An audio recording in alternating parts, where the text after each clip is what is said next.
जय तु भारतम जय तु संस्कृतम। आप देख रहे हैं आशा सुमन स्टडी चैनल। कैसे हैं स्टूडेंट्स? उम्मीद करता हूं आप अपने घर में बहुत ही अच्छे ढंग से अपनी तैयारी कर रहे होंगे। और जैसे आप सभी जानते हैं कि परीक्षा बहुत जल्द है, परीक्षा आपके सिर पर है, इसलिए पढ़ाई में थोड़ी सी कोताही आप नहीं कर रहे होंगे। क्योंकि यही नींव है और नींव को तैयार करना आपका परम कर्तव्य है। क्योंकि कहा भी जाता है कर्म ही पूजा है और सेवा ही धर्म है। यदि आप ईश्वर में विश्वास रखते हैं, ईश्वर में आस्था रखते हैं, तो यह जरूरी है कि आप पूजा करें। लेकिन वर्तमान समय के लिए आपका कर्म ही आपकी पूजा है, यानी आपका पठन पाठन ही आपके लिए सब कुछ है। इसी क्रम को आगे बढ़ाते हुए आज की इस कड़ी में देखेंगे हम लोग संस्कृत में अनुवाद। क्या देखेंगे स्टूडेंट्स? संस्कृत में अनुवाद। ध्यान है स्टूडेंट्स, इस समय मैं वैसे टॉपिक को ले रहा हूं जो आपके लिए अति महत्वपूर्ण है। ध्यान रहे, यह 6 नंबर का आता है। कितने नंबर का स्टूडेंट्स? पूरे 6 नंबर का। और स्टूडेंट्स मैं संस्कृत में अनुवाद आपको कुल 30 वाक्य बताने वाला हूं। कितने? 30 वाक्य बताने वाला हूं। और आप निश्चिंत रहिए, 30 में से 6 नंबर तो आपके पक्के, उसमें कोई नहीं काट सकता स्टूडेंट्स।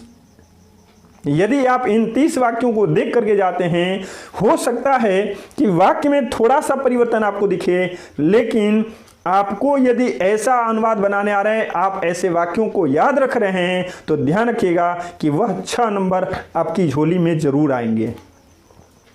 अब देखेंगे हम लोग। मैं उससे पहले बता दूं कि आज का जो वीडियो होगा उसमें 10 ही वाक्य आपको दिए जाएंगे। शेष 10 के 2 और पार्ट आपको मिलेंगे। उन दोनों पार्ट्स को देखिएगा, यानी कुल 3 पार्ट्स आपको मुहैया कराए जाएंगे, उपलब्ध कराए जाएंगे। उन 3 पार्ट्स को आप देख लीजिएगा तो 10 तियां 30 अनुवाद, और 30 में से ये मेरी गारंटी है कि 6 नंबर तो आपके आने तय हैं। इसलिए आज के वीडियो को आप मिस नहीं कर सकते, क्योंकि आज का वीडियो बहुत ही होने वाला है महत्वपूर्ण। और इसके बाद जो और 2 वीडियो आएंगे संस्कृत में अनुवाद, वह भी आपके लिए अति महत्वपूर्ण में होगा। चलिए स्टार्ट करते हैं इस वीडियो को बहुत ज़्यादा समय न लेते हुए। पहला स्टूडेंट्स, बंदर पेड़ पर रहते हैं। बंदर पेड़ पर रहते हैं। तो स्टूडेंट्स याद रखिएगा, बंदर जो है यह संज्ञा शब्द है, और हम लोग को ध्यान में होना चाहिए कि यह बहुवचन का शब्द है। अरे सर जी कैसे जान गए कि ये बहुवचन का है? यहाँ पर तो अनेक बंदर नहीं लिखा गया, बहुत से बंदर नहीं लिखा गया, फिर मैंने जाना कैसे? तो देखिएगा स्टूडेंट्स, यह क्रिया बता रही है कि ये बहुवचन में है। बंदर पेड़ पर रहते हैं, यदि एक वचन में रहता तो कहा जाता कि बंदर पेड़ पर रहता है। रहते हैं नहीं रहता, बंदर पेड़ पर रहता है। लेकिन यहाँ पर क्या दिया गया है? रहते हैं, और यही बता रहे हैं कि बहुवचन में है। तो बंदर को स्टूडेंट्स संस्कृत में वानर कहते हैं, और तब चूंकि ये बहुवचन में है तो रूप चलाएंगे वानरः वानरौ वानरा, और तब यहां पे क्या हो जाएगा? वानरा। पेड़ को कहते हैं संस्कृत में स्टूडेंट्स वृक्ष, और चूंकि में और पर अधिकरण कारक का कारक चिन्ह होता है, और संस्कृत भाषा में अधिकरण कारक के लिए सप्तमी विभक्ति का प्रयोग किया जाता है। अब आप देखिए, बंदर पेड़ों पर रहते हैं नहीं दिया गया, पेड़ पर रहते हैं। पेड़ पर, एक पेड़ की चर्चा हो रही है। तो जब एक पेड़ की चर्चा हो रही है, मतलब सप्तमी के एक वचन में आपको वृक्षे शब्द लिखना होगा। क्या लिखना होगा? वृक्षे शब्द लिखेंगे हम लोग। वानराः वृक्षे, और रहते हैं तो वस धातु का रूप चलाएंगे, नी उपसर्ग लग जाएगा, और बहुवचन बनाएंगे। क्यों बहुवचन में? क्योंकि वानरा जो करता है ये हमारा बहुवचन में निवसंती बनेगा। क्या बनेगा? निवसंती।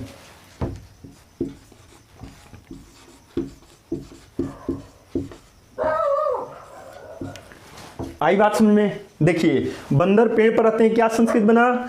वानराः वृक्षे निवसन्ति। वानराः वृक्षे निवसन्ति। कोई दिक्कत है? कोई दिक्कत नहीं होगी।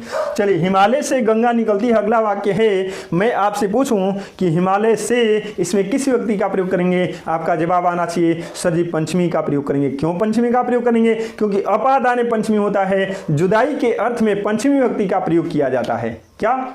अलगाव जब हो रहा हो ना, अलगाव, चूंकि से करण कारक का भी चिन्ह है और से अपादान कारक का भी चिन्ह है, लेकिन जब कर्ता द्वारा किए गए कार्य में किसी साधन के साथ से आ रहा होगा, मतलब वह करण कारक है। और यदि कोई वस्तु किसी वस्तु से अलग हो रही है और तब वहां पर से आ रहे, मतलब अपादान कारक होगा।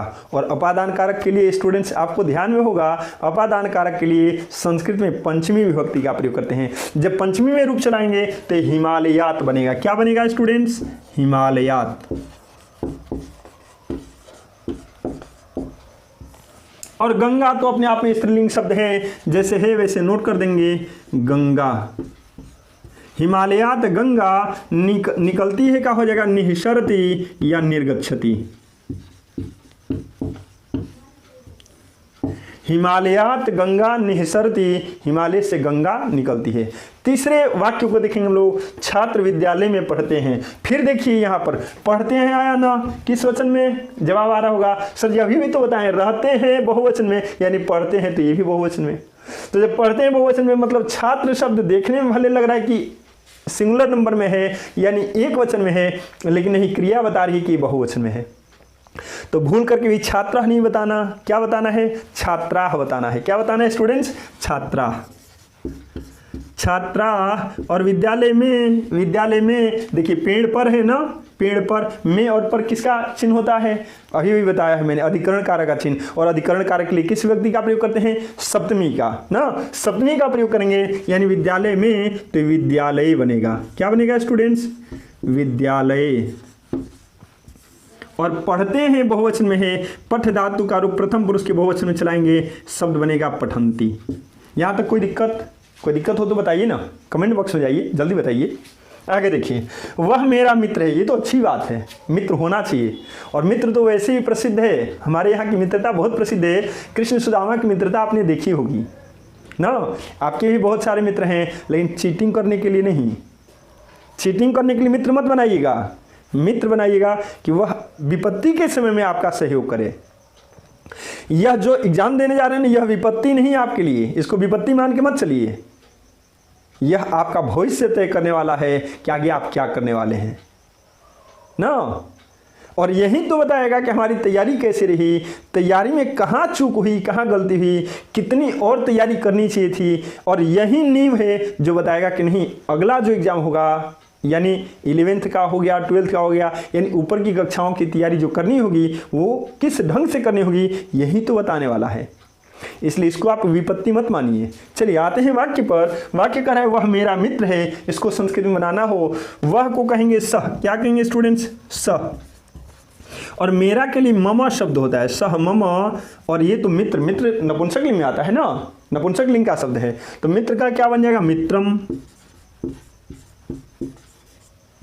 और है को बनाएंगे अस्ति, मित्रम अस्ति, सह मम मित्रम अस्ति। चलिए मुझे पुस्तक दो, तो हम लोगों ने पढ़ा होगा दानार्थे चतुर्थी। क्या पढ़ा है हमने, दानार्थे चतुर्थी, यानी जब किसी को कोई वस्तु दान में दी जाती है वहाँ पर चतुर्थी व्यक्ति है, वहाँ पर चतुर्थी व्यक्ति का प्रयोग किया जाता है। तो मुझे पुस्तक दो, मुझे को क्या बनाएंगे, मह्यम शब्द हो जाता है। क्या हो जाता है स्टूडेंट्स, मह्यम। पुस्तक को हो जाएगा पुस्तकं,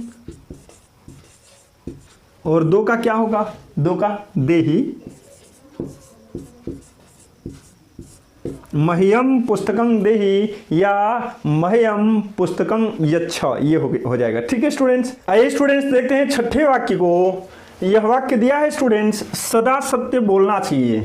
सत्य तो वैसे भी बोलना चाहिए हम लोगों को ना, वैसे भी हम लोग शिक्षक और छात्र हैं, तो हम लोग के ऊपर तो और बड़ी जिम्मेवारी आती है कि हम लोग कभी असत्य न बोलें। क्यों, क्योंकि जब हम खुद असत्य बोलेंगे, जो शिक्षा के क्षेत्र में है, जो पठन पाठन के क्षेत्र में है, तो फिर लोगों का पढ़ने और पढ़ाने वाले लोगों पर से भरोसा उठ जाएगा। लोग कहेंगे कि जब पढ़ने और पढ़ाने वाले लोग झूठ बोलते हैं तो दूसरे लोग क्या करेंगे भला। इसलिए स्टूडेंट्स हमें तो और बचाना चाहिए। चलिए वाक्य देखते हैं जिसे संस्कृत में बनाना है, सदा सत्य बोलना चाहिए। इस वाक्य में देखिएगा सदा को स्टूडेंट्स कहते हैं सर्वदा।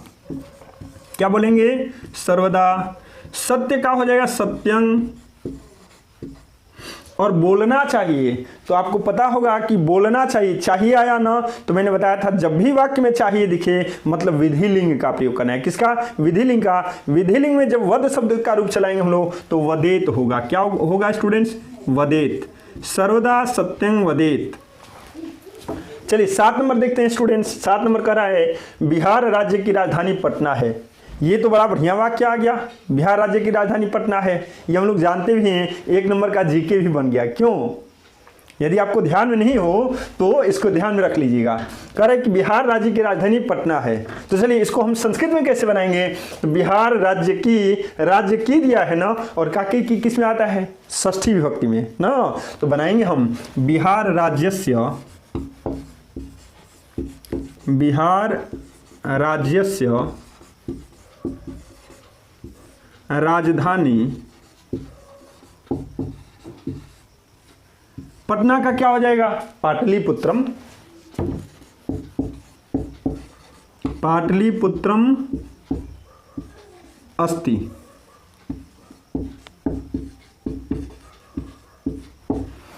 बिहार राज्य से राजधानी पाटलिपुत्रम अस्ति। कोई दिक्कत? कोई दिक्कत नहीं। आगे बढ़ते हैं। करे गणेश दरिद्र को धन देता है। गणेश का तो गणेश हो जाएगा। कोई दिक्कत है? कोई दिक्कत नहीं है। चलिए, गणेश का गणेश हमने बना दिया स्टूडेंट्स।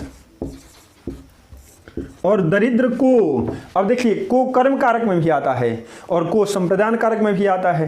तो स्टूडेंट्स याद रखिएगा, दानार्थे चतुर्थी होता है। दानार्थे चतुर्थी। देखिए यहाँ पर दान देने की बात आ रही है ना, दरिद्र को धन देता है।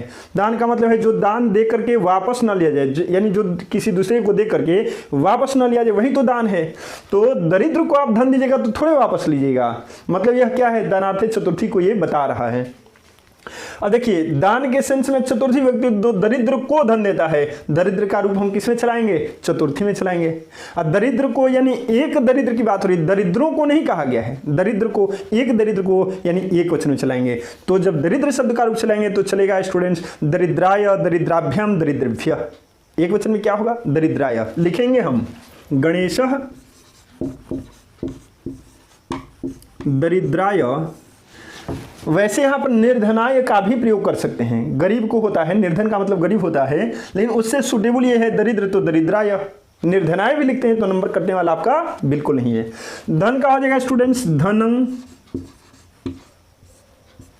और देता है क्या क्या हो जाएगा? यच्छति। गणेशः दरिद्राय धनं यच्छति। कोई दिक्कत है? नहीं। आगे बढ़ते हैं। विवाह स्वभाव से सरल है। विवाह का विवाह हो जाएगा, और स्वभाव से यानी ये क्या है? साधन के रूप में है। हमारा स्वभाव, स्वभाव क्या है? हमारे अंदर का साधन है। साधन है तो तृतीया का प्रयोग कर देंगे, यानी स्वभावेन हो जाएगा। विवाह स्वभावेन। अब यहां पर क्या होगा? सरलह की सरलम ना, विवाह की बात चल रही है ना, तो विवाह की बात चल रही तो इसको हम लोग स्त्रीलिंग में बनाएंगे। किसमें? स्त्रीलिंग में। और तब ना तो सरला होगा, सरला तो पुल्लिंग में होता है, सरलम किसमें? नपुंसकलिंग में। वाक्य कौन सा है? स्त्रीलिंग। सरला बनाएंगे। क्या बनाएंगे? सरला। और है कास्ती हो जाएगा। देखिए तो कितना बढ़िया हो गया। विवाह स्वभावेन सरला अस्ति। कोई दिक्कत है? चलिए आगे देखते हैं। यह नदी कोस भर टेढ़ी है। यह नदी कोस भर टेढ़ी है। हमने पढ़ा होगा कभी, या फिर आगे आने वाले समय में हम लोग पढ़ लेंगे। मार्गवाची और कालवाची शब्दों में द्वितीया का प्रयोग होता है। किसका स्टूडेंट्स? द्वितीया का। विस्तृत चर्चा हम लोग तब करेंगे जब उस सूत्र को पढ़ाया जाएगा। अभी आप ध्यान रखें कि मार्गवाची और कालवाची शब्दों के लिए द्वितीया विभक्ति का प्रयोग करते हैं। और तब यहाँ पर तो खैर यह है, यह के लिए इयम शब्द का प्रयोग करेंगे। किसका? इयम का। क्यों? क्योंकि नदी की बात की जा रही है और नदी स्त्रीलिंग में है, इसलिए यह के लिए स्त्रीलिंग शब्द इयम होगा। क्या होगा स्टूडेंट्स? इयम। इयं नदी कोस भर यानी क्रोशन टेढ़ी है तो कुटिला अस्ति। इयं नदी क्रोशन कुटिला अस्ति। कोई दिक्कत है? नहीं ना। आगे बढ़िए स्टूडेंट्स। यहां पर हमारा कंप्लीट हुआ ये 10 का सेशन। और ध्यान रहे 10-10 के और 2 सेशन जाएंगे। यदि ये सभी आप कंप्लीट कर लेते हो मतलब आपका 6 नंबर कंप्लीट हो गया। और सिर पर एग्जाम होने के कारण अभी हम ऐसे ही टॉपिक उठाएंगे कि कम से कम समय में आपके अधिक से अधिक मार्क्स आपकी झोली में पड़े। आपकी झोली में जितना अधिक मार्क्स पड़े ना वह आपके लिए कारगर होगा। इसलिए ऐसे 2 वीडियो और जाएंगे, उसको आप ध्यान से देखिएगा। एक चीज़ और स्टूडेंट्स, क्या आप चाहते हैं कि जिस प्रकार आपके ऊपर मैं मेहनत कर रहा हूं, आपके भाई भी, आपकी बहन भी हमसे लाभान्वित हो? उसका एक तरीका है स्टूडेंट्स। अभी मैंने कुल 6 चैप्टर पढ़ाया था। 7वें से 14वें चैप्टर तक तुरंत शुरू करने वाला हूं मैं। यानी जैसे ही आपका सेशन समाप्त होगा, यानी आपकी परीक्षा खत्म होगी, वैसे ही आपके भाई बहनों के लिए मैं तुरंत लेकर के तैयार हो जाऊंगा। चैप्टर 7 से 14वें पार्ट तक, यानी 14th चैप्टर तक हम लोग चलेंगे। उसके पहले वाले चैप्टर्स तो करा दिए गए हैं, तो वो वे लोग कर लेंगे, कोई दिक्कत है ही नहीं। मेरा तो वीडियो जो एक बार बन गया समझ लो रामबाण है वो, यदि बच्चे देख लें ध्यान से तब। तो इसलिए स्टूडेंट्स, जो भी आपके भाई बहन, जो भी आपके मित्रगण 9वीं कक्षा में हैं, उनको आप जरूर बताएं आशा सुमन स्टडी चैनल के बारे में, और उनको ये बताएं कि यहाँ पर जो भी पढ़ाई होती है आपने देखा भी होगा, कोई बनावटी तो है नहीं। एक एक शब्दों का पोस्टमार्टम करके इतना बढ़िया से समझा दिया जाता है कि फिर वो दोबारा बाहर जाने का नाम नहीं लेता। लेकिन हाँ, ध्यानपूर्वक यदि आप देख रहे हैं तो यदि आप अपने दोस्तों का, अपने मित्रों का, अपने सगे संबंधियों का, अपने भाइयों का, बहनों का यदि भला चाहते हैं तो इस वीडियो को उन भाई बहनों तक जरूर भेजने का प्रयास करें जो इसके हकदार हैं, इस वीडियो के हकदार हैं। तो स्टूडेंट्स, उनको जरूर बताएं इस चैनल के बारे में, आगे फॉरवर्ड जरूर करें, और आपसे फिर हम मिलेंगे बहुत जल्द इसी का दूसरा पार्ट लेकर के। तब तक ले दीजिए अनुमति। बाय दोस्तों।